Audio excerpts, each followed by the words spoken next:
şagirdlərin tapşırıqları sərbəst etməsi üçün qiymətləndirmə meyarlarının sonda verilməsi, bu da xeyir. Çətin məsələ izah etmədən həll edilməsi, bu da xeyir. Bir dəqiqə, scaffoldingdir deyir burada.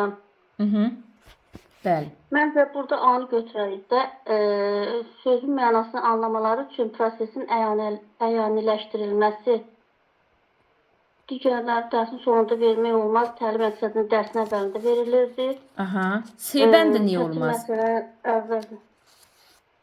Demək, çətindir. Axı şagirdin potensialına uyğun vermək lazım. Bayaq özünüz də digər sualda da var idi. Çətin olmaz, yəni şagirdin səviyyəsinə uyğun. Yox, görürsünüz. Onun əvəzinə eləməyəsin. Şagirdin əvəzinə etmək olmaz axı. Qətiyyən. Bəs D niyə yanlışdır? Yəni, D variant. Sərbəst etmək, qiymət meyarı, yenə deyir, qiymətlərin meyarları sonunda vermək. Biz meyarı veririk də, biz vermirik meyarı. Niyə yanlışdır ki bu? Yəni deyir, axı sonunda deyir vermək. Bə nə vaxt verək? Şöyle sərbəst. Məncə bu səhvdir. Yox, bilirəm, səhvdir. Amma deyirəm ki, bu meyarı veririk də, biz şagirdə əlbəttə ki, meyarı. Bəs deyirəm ki, niyə yanlış götürək ki bunu? Bəs bizə deyir ki, qiymətləndirməmək. Kim bilir bunu? Əvvəldə bilməlidir. Mən deyirəm, əvvəldə vermək. Bəli, bəs onu almaq istəyirəm sizdən. Təlim nəticəsi də qiymətləndirmə meyarda dərsin əvvəlində verilməlidir. Bayaq mən də onu dedim də, dedim, ay mənim əvvəl vermək lazım dedi. Siz deyirsiniz ki, niyə əvvəl verdi? Ona görə qaldım mən. Çaşmayın. Yox dedim, mən də dedim, əvvəldə vermək lazımdır da. Təlim məqsədi də qiymətləndirmə meyarları əvvəldə verilməlidir. Bəli, mütləq şəkildə əvvəldə verilməlidir. Bir dənə o bir suala da keçid eləyək. Bəh, situasiya bax. Hamı bu suala baxsın. Sevinç müəllimə, sizin növbənizdir. İkisini oxumuşdunuz siz? Birini oxudum. Birini oxudunuz, indi onda bunu da oxuyun. Oxuyun. Hə, buyurun oxuyun. Demək, dərs zamanı şagird verilmiş tapşırıqda sxem üzrə ardıcılığı qurmaqda, verilənlər arasında əlaqəni müəyyənləşdirməkdə və nəticəyə özü gəlməkdə çətinlik çəkir. Müəllim şagirdin tapşırığı yerinə yetirə bilməsi üçün ona müxtəlif formalarda kömək göstərir.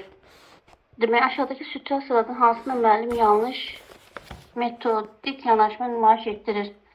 Demək, müəllim tapşırığın yerinə yetirilmə mərhələlərinin lövhədə ardıcılıqla göstərir, xeyir. Demək, sonra oxşar tapşırıq şagirdlər birlikdə icra edir. Birlikdə olmaz axı. Yalnız minimal suallar verir. Bu xeyir, yəni A variant səhv oldu. Demək, müəllim şagirdin çaşqınlıq yaşamaması üçün sxemdəki bütün əlaqələri əvvəlcədən izah edir. Şagirdin yalnız verilmiş məlumatları uyğun hissələrə yerləşdirilməsini istəyir. Bu qalsın hələ. Müəllim əvvəlcə sadə nümunə üzərində tapşırığın məntiqini izah edir. Daha sonra şagirdin icrasını müşahidə edib, yalnız ehtiyac yarandıqda qısa müəllim tapşırığın həmin hissəsini addım-addım şərh edir. Daha sonra şagirddən bu izaha əsaslanaraq tapşırığın qalan hissəsini müstəqil şəkildə tamamlamasını istəyir. Demək, təmin etmək üçün tapşırıq zamanı hər mərhələdə düzgün cavaba yaxınlaşdıran izahlar verir və səhv ehtimalını minimuma endirir. Burada da bizdə metodik yanaşma səhv göstərdi. Məncə, məncə səhv. Səhv istəyir ki, hə, yanlış metodik yanaşma, hə. Məncə, burada Z variantda deyir ki, həmin hər mərhələdə deyir, cavaba yaxınlaşdığı izahlar verir və səhv ehtimalı minimuma endirir. Həmin tapşırıq hər mərhələdə düzgün cavaba yaxınlaşdıran izahlar verir. Məncə, bu səhvdir. Biz də yuxarıda birində demiştim bir dəqiq buyurun hansını doldur. Unutma verilmiş istəyir. Yeni götürərdim. Digəri bilmədim hansında dedim. Dəqiqə Trade tapşırıram. Mən yeni götürərdim. Siz yeni Digərlərə götürərdiniz. baxsam. Mən burada indi başqa müəllimlərdən də fikir alacağam. Əlimdən fikir alaq. Müəllimin götürdüyü bir dənə variant oxuyum. Müəllim şagirdin nəticə çatmasını təmin etmək üçün tapşırıq zamanı hər mərhələdə düzgün cavaba yaxınlaşdıran izahlar verir. Səhvi minimuma endirir. Bu neçsin səhv olsun ki? Hər mərhələdə düzgün cavaba yaxınlaşdıran izah verir. Bu yol göstərir də biraz.